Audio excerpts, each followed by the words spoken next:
അപ്പം ഉണ്ടാക്കാൻ വേണ്ടിയിട്ട് ഞാൻ പച്ചരി നന്നായിട്ടൊന്ന് കഴുകി വെള്ളം ഒഴിച്ച് കുതിർക്കാനായിട്ട് വെക്കാൻ പോവാണ്. അപ്പോൾ ഞാനിവിടെ 3 കപ്പ് പച്ചരി എടുത്തിട്ടുണ്ട്.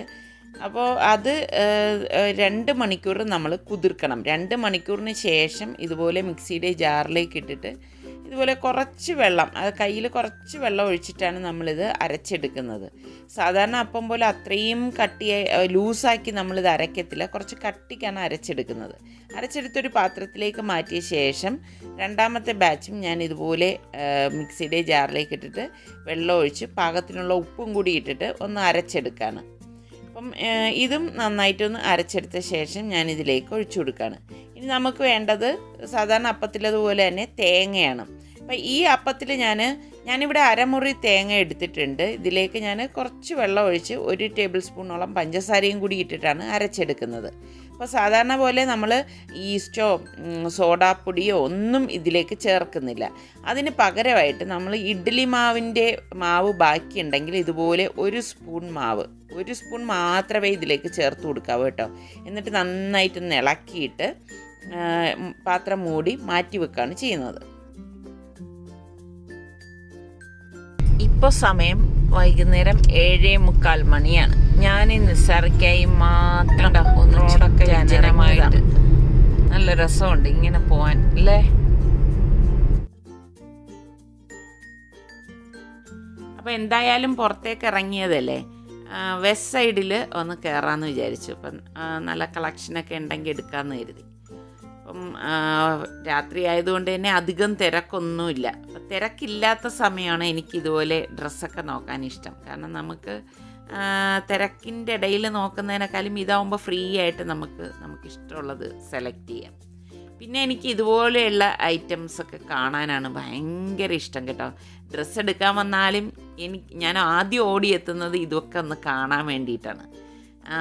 ഇപ്പം ഇതുപോലത്തെ നല്ല വെറൈറ്റി ഉള്ള പാത്രങ്ങളൊക്കെ എനിക്ക് ഭയങ്കര ഇഷ്ടമാണ്. ഇത് കണ്ട സംഭവം ഒന്നുമില്ല, കളറാണ്, പക്ഷേ അത് കാണാൻ നല്ല രസമാണ്. അപ്പം സത്യം പറഞ്ഞാൽ ഇങ്ങനെയുള്ള ഷോപ്പുകളിലേക്ക് എന്നെ കൊണ്ടുവന്നു കഴിഞ്ഞാൽ നിസാറിക്കൊക്കെ തലവേദനയാണ് കേട്ടോ. കാരണം ഞാൻ ഇതുപോലെയുള്ള ഇത് നോക്കി നടന്നതിന് ശേഷം മാത്രമേ ഡ്രസ്സ് എടുക്കാനായിട്ട് വരത്തുള്ളൂ. അപ്പോൾ അതൊക്കെ കഴിഞ്ഞ് ഞങ്ങൾ എല്ലാം കഴിഞ്ഞിട്ട് ഫേമസ് ചെരുപ്പ് കടയാണ് കരോണ ഇപ്പൊ അതേ മനസ്സിൽ വരുന്നുള്ളൂ. അവര് കേട്ടല്ലേ എന്നെ കരോണ. ഇപ്പൊ സമയം 6:51. ഇന്നത്തെ മനോഹരമായിട്ടുള്ള കാഴ്ചയാണ് ഈ കാണുന്നത്.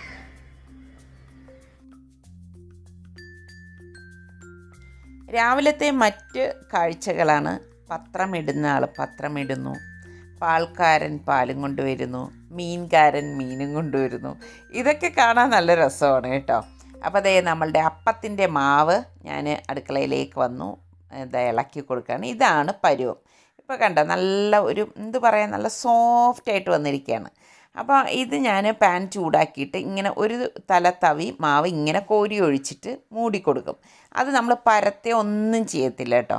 ഉടൻ തന്നെ നമുക്ക് അടപ്പ് മാറ്റുമ്പോഴത്തേ നല്ല സോഫ്റ്റായിട്ടുള്ള അപ്പം റെഡി ആയിട്ടുണ്ട്. കണ്ടോ എന്ത് സോഫ്റ്റാണെന്ന് നോക്കിക്കേ.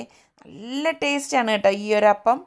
അപ്പോൾ ഞാൻ കടല വേവിച്ച് വെച്ചിട്ടുണ്ടായിരുന്നു. കടലക്കറിയാണ് ഉണ്ടാക്കുന്നത്, വറുത്തരച്ച കടലക്കറി കേട്ടോ. അപ്പോൾ തേങ്ങ ഇതുപോലെ വറുത്തിട്ട് കുരുമുളകും മഞ്ഞൾപ്പൊടിയും മല്ലിപ്പൊടിയും പിന്നെ കാശ്മീരി ചില്ലി പൗഡറൊക്കെ ഇട്ട് ഇതുപോലെ ഒന്ന് മൂപ്പിച്ചെടുക്കും. ഒരുപാട് ഞാനങ്ങ് മൂപ്പിക്കത്തില്ല, ഈ ഒരു പരുവത്തിലേ മൂപ്പിച്ചെടുക്കത്തുള്ളൂ കേട്ടോ. എന്നിട്ടൊന്ന് തണുത്തിട്ട് മിക്സിയിലെ ജാറിലിട്ട് പാകത്തിനുള്ള വെള്ളം ഒഴിച്ച് അരച്ചിട്ട് അതേ ചട്ടിയിൽ തന്നെ ഞാൻ ഈ അരപ്പൊഴിച്ചിട്ട് വേവിച്ച കടല ഇതുപോലെ ഇതിലേക്ക് ഇട്ട് കൊടുത്തിട്ട് ഇതൊന്ന് തിളപ്പിച്ചെടുക്കുകയാണ് ചെയ്യുന്നത്. തിള വരുമ്പോഴേക്കും ഞാൻ കുറച്ച് കറിവേപ്പില ഇട്ടിട്ടുണ്ട്. പിന്നെ ഞാൻ ഇതുപോലെ ഒന്ന് ഇളക്കിയിട്ട് കുറച്ച് താളിച്ചൊഴിക്കും കേട്ടോ. അപ്പോൾ കടുകും വറ്റൽ മുളകും ചെറിയ ചുവന്നുള്ളിയിലെ അതും കുറച്ച് കറിവേപ്പിലയും കൂടിയിട്ട് മൂപ്പിച്ചെടുക്കും.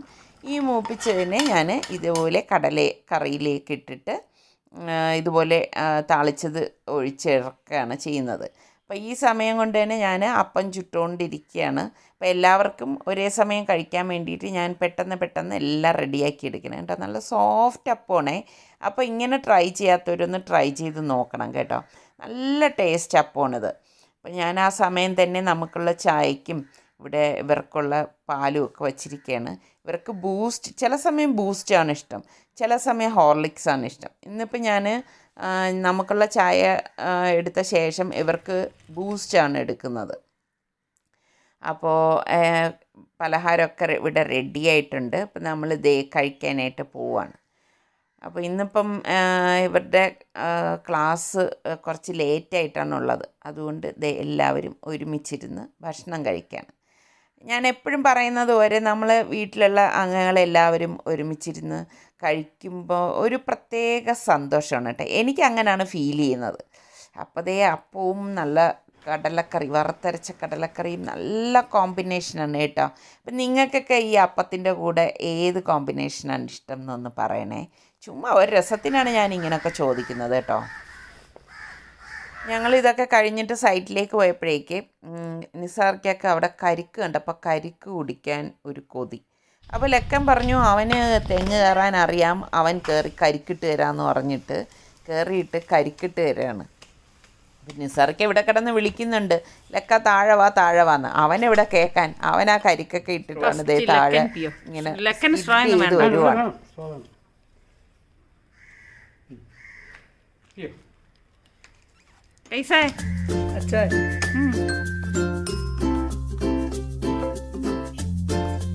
അപ്പോൾ എനിക്കും നിസാർക്കും ഉള്ളത് നിസാർക്ക് അതേ വെട്ടി തരുവാണ്. നിസാർക്ക് ഇടത് കൈയാണ് കേട്ടോ. പിന്നെ നമ്മളുടെ വെട്ടോത്തിക്ക് വിചാരിച്ച അത്ര ഒരു മൂർച്ച പോരാ. അപ്പോൾ ഇതൊക്കെ കുടിച്ച് കഴിഞ്ഞ ശേഷം വൈകുന്നേരം ആയപ്പോഴേക്കും ഞങ്ങൾ നേരെ വീട്ടിലേക്ക് പോയി. അപ്പോൾ ഇന്ന് നേരത്തെ തന്നെ സുൽത്താനും റിസ്വാനും ഒക്കെ പറഞ്ഞിട്ടുണ്ടായിരുന്നു അവർക്ക് പിസ്സ മതി രാത്രിയത്തേക്കെന്ന്. അപ്പം ഞാൻ വീട്ടിൽ വന്നിട്ടും തന്നെ ഞാൻ ഇതിനു മുൻപ് കാണിച്ചിട്ടുണ്ടായിരുന്നില്ലേ ബീഫിൽ ഉപ്പും കുരുമുളകും നാരങ്ങാ നീരും പുരട്ടി സിപ്ലോ കവറിലാക്കി വെച്ചത്. അപ്പോൾ ഞാനത് ഇതുപോലെ വലിയ 2 പീസ് എടുത്തിട്ട് ബീഫ് റോസ്റ്റ് ആക്കാനായിട്ട് മാറ്റി വെച്ചിട്ടുണ്ട്. മറ്റൊരു ബൗൾ എടുത്തിട്ട് 1 ടേബിൾ സ്പൂണോളം ഈസ്റ്റും 1 ടേബിൾ സ്പൂണോളം പഞ്ചസാരയും 1/2 കപ്പ് വാം മിൽക്കും ഒഴിച്ചിട്ട് ഇതൊന്ന് മിക്സ് ചെയ്ത് കൊടുക്കും.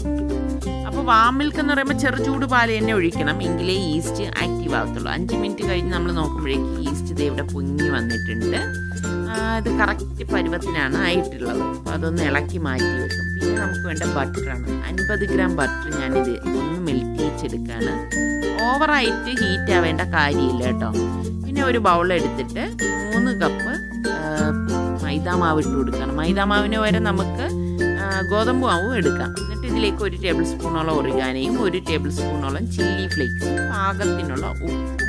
പിന്നെ ഞാനിവിടെ ഡിസാനോയുടെ എക്സ്ട്രാ വെർജിൻ ഒലിവ് ഓയിൽ ഏകദേശം 1 ടേബിൾ സ്പൂണോളം ഒഴിച്ചു കൊടുക്കുന്നുണ്ട്.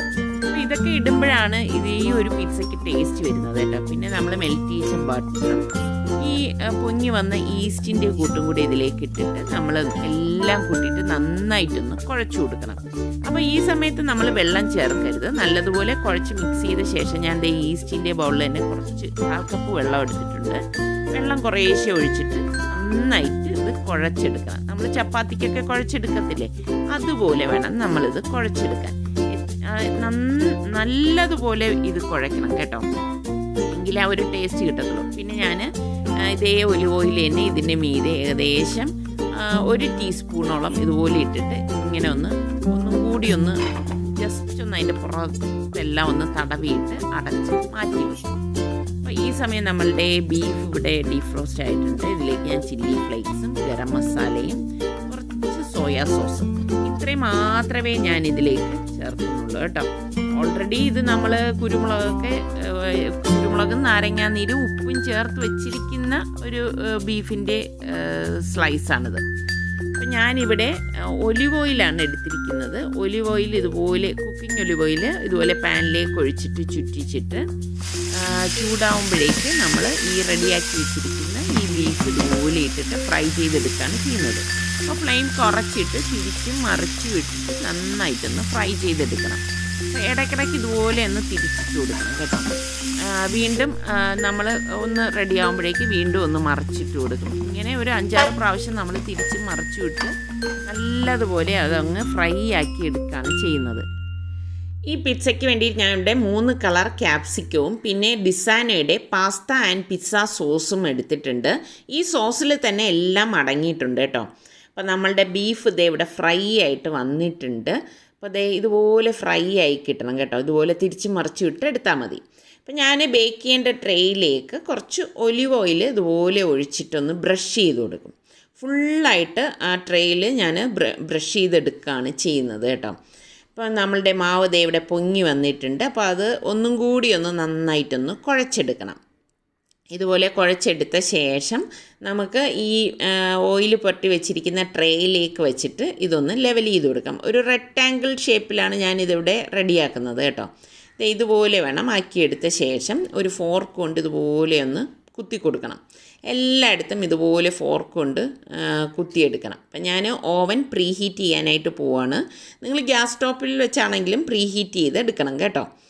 അതിനുശേഷം ഞാൻ ദേ ഇതുപോലെ ഈ മാവ് സൈഡിലേക്കൊന്നിങ്ങനെ പൊന്തിച്ച് കൊടുക്കുകയാണ് കണ്ടോ.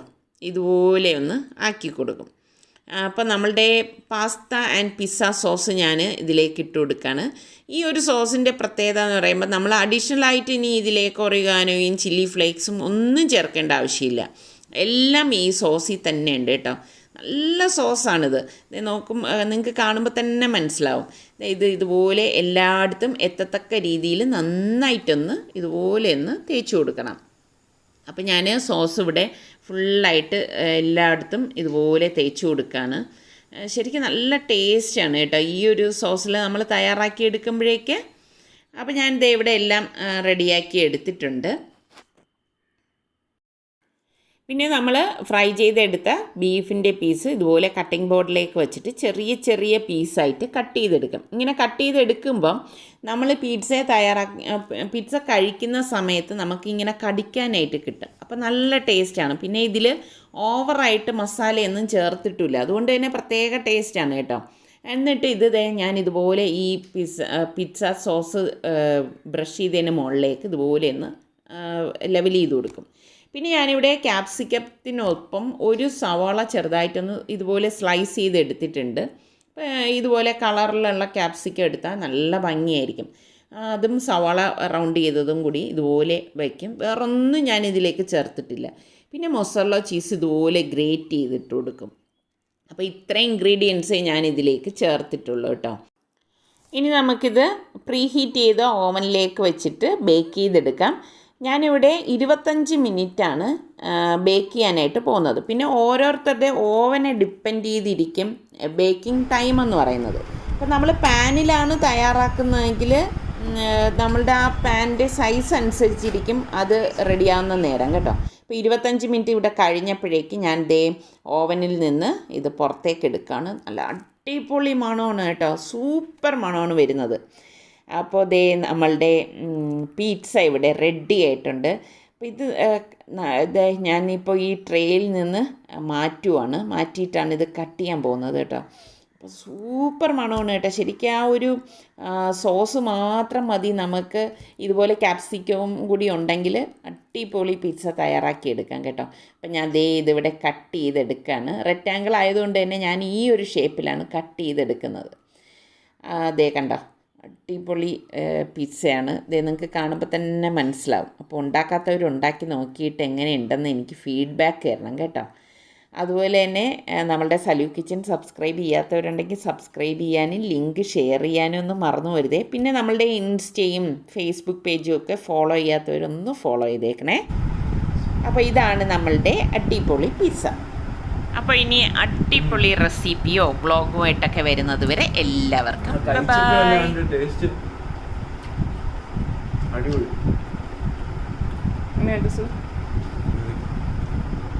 സൂപ്പറാണ്.